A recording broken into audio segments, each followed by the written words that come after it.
अशोक चौधरी जी की पत्नी श्री नीता केसकर चौधरी जी हैं, जो इस राज्य के बड़े जो बिल्डर हैं श्री दिलीप कुमार मित्तल और राकेश कुमार अग्रवाल जी से 13 फरवरी 2021 को 2.651 डिसमिल जमीन 2,61,97,हजार में खरीदा। उसके बाद उसमें नीता केसकर चौधरी ने अपनी पहचान, देखिए चालाकी, अपनी पहचान अपने पति अशोक चौधरी को लिखा। नीता केसकर चौधरी ने जो दूसरा संपत्ति खरीदा, पहला संपत्ति 2,61,97,हजार, दूसरा जो संपत्ति खरीदा है नीता केसकर चौधरी ने उसी दिलीप कुमार मित्तल और राकेश कुमार अग्रवाल से 20 जुलाई 2022 को 2.09 डिसमिल जमीन 3,42,34,000 में रजिस्ट्री कराई है, जिसमें उन्होंने अपने पति अशोक चौधरी का नाम छिपा लिया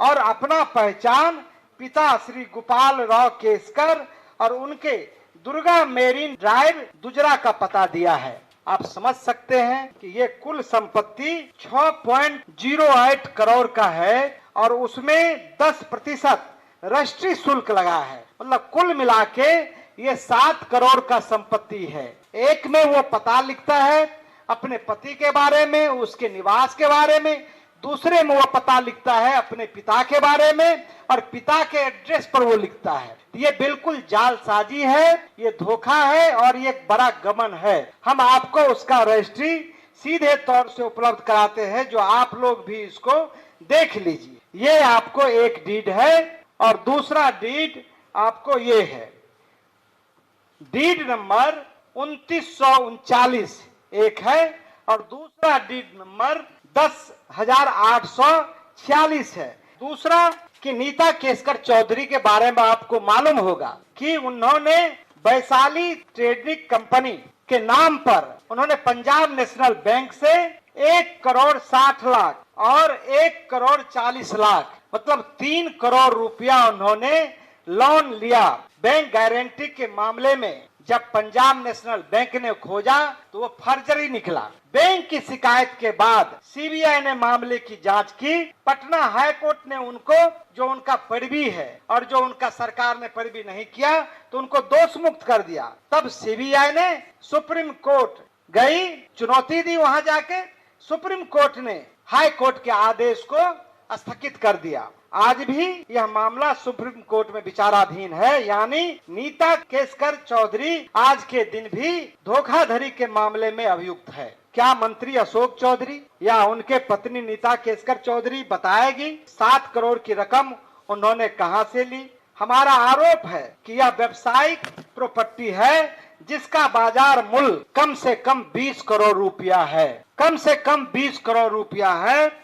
दूसरी बात कि सीबीआई जब जांच कर रही है तो इतना पैसा कहां से लाया है, ये महत्वपूर्ण बात है। ये मैं सिर्फ नीता केसकर चौधरी के बारे में और अशोक चौधरी के बारे में आपको हमने बताने का काम किया है। अभी हम लोग मंत्री अशोक चौधरी और उनकी पत्नी नीता केसकर चौधरी के सिर्फ 2 संपत्ति के बारे में मैं फिर कह रहा हूं, आपको जानकारी दे रहा हूं, जो 20 करोड़ की संपत्ति है और जिसने बैंक के साथ धोखाधड़ी किया है। उसके अलावा उन्होंने जो संपत्ति अर्जित की है वो मैं आगे बताऊंगा।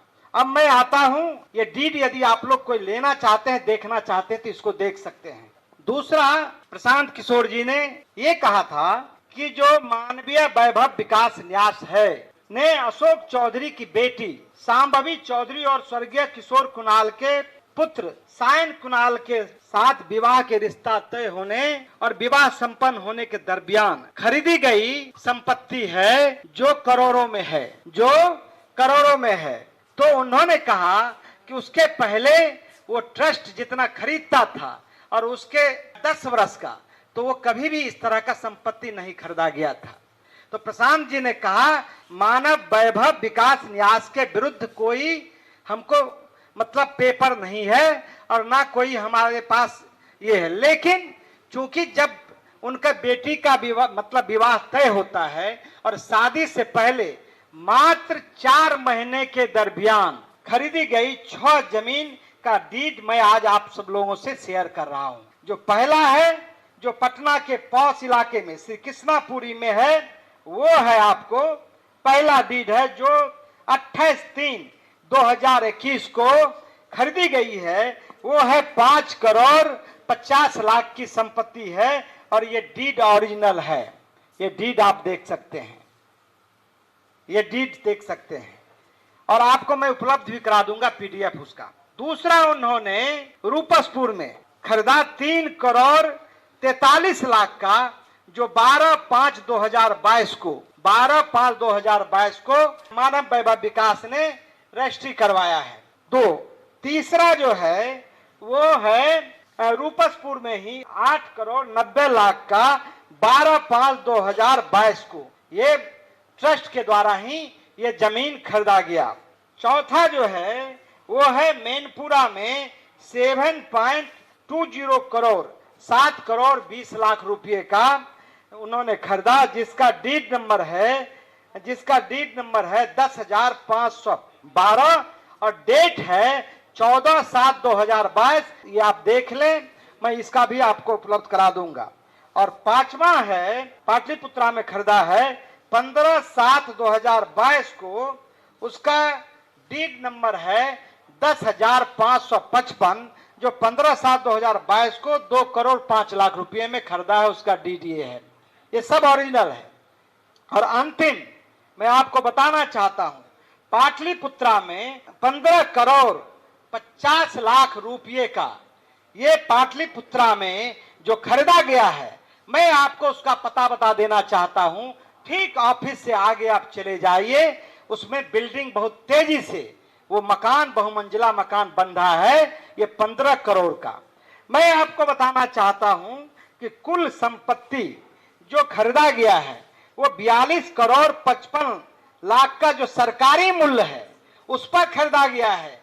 लेकिन एक सिर्फ मैं आपको वानगी बताना चाहता हूं, यदि किसी को पता लगाना है तो मैं आपको ये उपलब्ध करा देता हूं। ये ठीक यहां से 200 मीटर के दूरी पर वो है, उसका बाजार मूल्य सिर्फ एक मकान का, जमीन का सिर्फ बाजार मूल्य उसका लगभग 100 करोड़ रुपया होगा, 100 करोड़ रुपया होगा। अशोक चौधरी जी, इस ट्रस्ट पर हमारा कोई सवाल नहीं है, क्योंकि इसके खिलाफ हमारा कोई ये तथ्य नहीं आया है। लेकिन एक परिस्थिति जन साक्ष्य लगता है कि जब इनके बेटी के साथ सगाई होती है तभी ये संपत्ति कैसे आता है। तो आपको मैंने ये पूरा प्रमाण के साथ आपको मैंने दिखाया है, ये आप देखें। और आप उनके परिवार से, खास करके प्रशांत जी ने कहा कि किशोर कुणाल की छवि एक ईमानदार और अच्छे लोगों की रही है, एक उनका जो चारित्रिक रहा है वो बिहार में अच्छे लोगों का रहा है। लेकिन पता नहीं किस दुश्मनी से, ये भगवान का संजोग मानिए कि अशोक चौधरी ने किस जन्म का बदला लेने के लिए एक तरह से उस ट्रस्ट को, जिसमें जियालाल आर्य जैसे लोग हैं, उनको बदनाम करने की साजिश है। एक बात मैं आपको और बताना चाहता हूं कि जो इस ट्रस्ट में सेक्रेटरी है वो बिहार के मुख्य सचिव की मां प्रोफेसर कविता श्रीवास्तव जी हैं, जो इसमें सेक्रेटरी हैं। मैं सिर्फ आपको जानकारी दे रहा हूं, उनको ये बात बताना चाहिए ट्रस्ट के लोगों को। और 15 साल का जो खरीद बिक्री का ट्रस्ट ने काम किया है उसको बताना चाहिए। एक मैं और आपसे कहना चाहता हूं कि जो ये कागजात है वो कागजात सिर्फ मैं आपको छुआ दिया हूं, इसके अलावा दर्जनों जो डीड है, जो खरीदा गया है, वो हमारे पास उपलब्ध है, जो समय आने पर मैं आपको उपलब्ध करा दूंगा। तीसरा जो आरोप है वो भी मैं आपको बताना चाहता हूं। जो प्रशांत किशोर जी ने जो एक आरोप लगाया था, तथ्यों के आधार पर आरोप लगाया था, प्रशांत किशोर जी ने यही उस दिन कहा था, उन्होंने कोई मानव वैभव पर आरोप नहीं लगाया था और उनके खिलाफ कोई हमारे पास साक्ष्य नहीं था। लेकिन उन्होंने जो आरोप लगाया था और जो सिद्ध है उसमें कहीं से दो राय नहीं है, वो है अशोक चौधरी की जो बेटी है श्री सांभवी चौधरी, जो समस्तीपुर से सांसद है। तो अशोक चौधरी ने 2019 में 2 रजिस्ट्री अपने पीए योगेंद्र दत्त जी के नाम से करवाया है। ये दोनों आपको, ये मैं आप लोग को उपलब्ध करा देता हूं और दोनों ये डीड आप देख लें। एक डीड नंबर है आपको 8054, दूसरा डीड नंबर है 8427। ये दोनों डीड के द्वारा उन्होंने ये जमीन खरीदा और अशोक चौधरी ने योगेंद्र दत्त को अपना अवैध पैसा उसमें दिया, जिसकी आप जांच कर सकते हैं। लेकिन 1 साल 6 महीने के बाद श्री अशोक चौधरी जी ने अपने बेटी के नाम से वो दोनों जो रजिस्ट्री था, लगभग 74 डिसमिल, पटना का 23 कट्ठा बोला जाता है, वो बहुत मूल्यवान जमीन है, वो 34 लाख में वो खरीदते हैं। और अशोक चौधरी ने कहा कि हमको साक्ष्य नहीं मिला है, इस जमीन का साक्ष्य नहीं मिला है, तो आपके माध्यम से मैं उनको साक्ष्य उपलब्ध करवाना चाहता हूं। और बैंक अकाउंट, जो बैंक अकाउंट से उन्होंने 10 लाख रुपया दिनांक 20/3/2021 को ट्रांसफर किया है और 21/2/2021 को रजिस्ट्री हुआ है, उसमें 10 लाख रुपया योगेंद्र दत्त के खाते में सांभवी चौधरी भेजती है। उस समय सांभवी चौधरी 10 लाख रुपया मात्र भेजती है और वो उस समय पढ़ाई कर रहा है। तो क्या एक पढ़ने वाले लोग 34 लाख रुपया कहां से लाएंगे? वो ऐसा कौन सा रोजगार है सांभवी चौधरी का जो उन्होंने 34 लाख रुपया उनको पेमेंट किया? एक दूसरा कि 34 लाख के बदले मात्र उन्होंने 10 लाख दिया, और 10 लाख में भी मैं आपको बताना चाहता हूं कि दिनांक 1/3/2021 को उनसे 2 लाख रुपया निकाल लिया गया और फिर दिनांक 2/3/2021 को 9 लाख रुपया निकाल के 10 लाख रुपया उसमें भी अशोक चौधरी ले लिया है। यह गंभीर आरोप है। रुपया जमा किया लेकिन 10 दिन के बाद वो पैसा निकाल लेता है, चूंकि पैसा ये दिया था।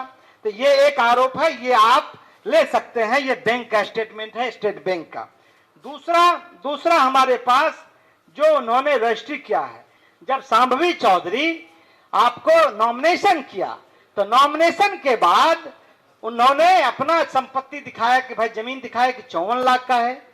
रिटर्निंग अफसर जो डीएम है उन्होंने इनकम टैक्स को ये भेज दिया। इनकम टैक्स ने इसकी जांच की और नोटिस किया कि भाई आप तो 10 लाख रुपया दिखाए हैं और ये जमीन 34 लाख रुपया से ज्यादा का है, तो ये पैसा कहां है, आप इसका जवाब दें। तब इन लोगों ने योगेंद्र दत्त से संपर्क करना चाहा तो योगेंद्र दत्त ने कहा कि भाई हम ये पैसा नहीं लेंगे, आप जिस समय देने का था उस समय दिए नहीं, जब इनकम टैक्स आपको कर रहा है तब आप दे रहे हैं।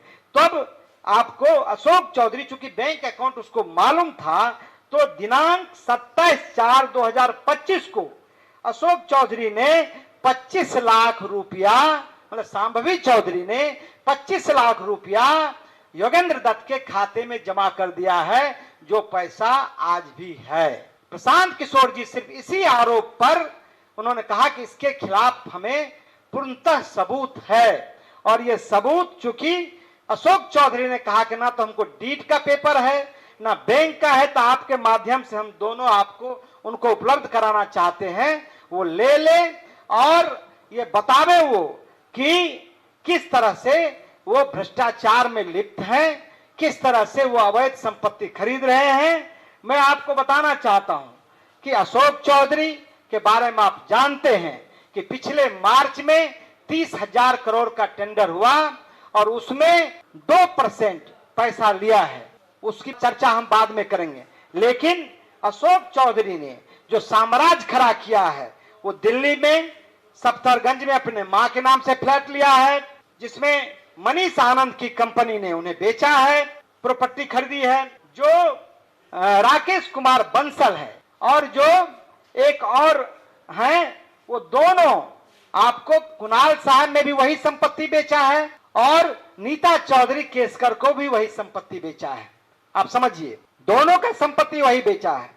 उसके अलावा इनका महावीर इलेक्ट्रिक जो है उनमें बंसल जो कंपनी है उसमें, उसके अलावा डीपीएस वर्ल्ड स्कूल जो है उसमें सहित अनेकों संस्थान में इनका अवैध संपत्ति है, जिसका पेपर हमारे पास उपलब्ध होगा, समय पर मैं आपको उपलब्ध कराऊंगा। लेकिन अब अशोक चौधरी जो 100 करोड़ का मानहानि का मुकदमा प्रशांत किशोर जी पर किए हैं, तो उसका जवाब तो प्रशांत जी ने कहा कि हमारा वकील दे देगा। इसके पहले भी उन्होंने केस किया है, लेकिन अब उनको मैं सीधे कहना चाहता हूं कि आपने कहा था कि पेपर उपलब्ध नहीं है, तो पेपर आपको उपलब्ध हो गया है। इधर उधर की बात मत कीजिए, आप बताइए इतना प्रॉपर्टी आपने कहां से लाया है, ये आप बताइए।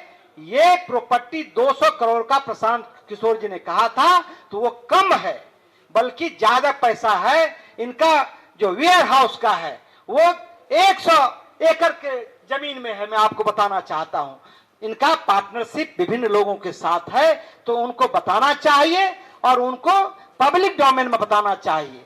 दूसरी बात मैं आपको कहना चाहूंगा कि नीतीश कुमार जी से मेरा अपील है कि नीतीश कुमार जी के मंत्रिमंडल में जब भी किसी पर गंभीर आरोप लगा है, आप याद कीजिए जब हम भी एमएलए बने थे 2005 में, 24 नवंबर को वो शपथ लिए थे और जीतन राम मांझी के खिलाफ आरोप लगाया था, तो उन्होंने तुरंत उनके खिलाफ विजिलेंस में आरोप था, तो उनसे तुरंत इस्तीफा लिया। सिर्फ उन्हीं से नहीं बल्कि 6 मंत्री से लिया। 7वां तेजस्वी यादव पर जब इसी जमीन खरीद में गंभीर आरोप लगे, तो उन्होंने कहा कि आप इसमें जवाब दीजिए, पब्लिक को जवाब दीजिए, और इसी आधार पर उन्होंने गठबंधन तोड़ लिया। तो हम नीतीश कुमार जी से मांग करना चाहते हैं इस प्रेस के माध्यम से कि अशोक चौधरी पर यह गंभीर आरोप है, इस आरोप पर क्या उनसे आप इस्तीफा लेना चाहते हैं? यदि ये इस्तीफा नहीं देता है तो इनको क्या बर्खास्त करना चाहते हैं? हम जनस्वराज पार्टी के लोग मांग करते हैं और बिहार के लोग भी अब मांग कर रहे हैं। उतना ही नहीं बल्कि जनता दल यू के जो मुख्य प्रवक्ता हैं नीरज कुमार जी ने भी कहा है कि अशोक चौधरी जी को जो गंभीर आरोप है उसको पब्लिक डोमेन में बताना चाहिए। मुख्यमंत्री का चेहरा बेदाग है।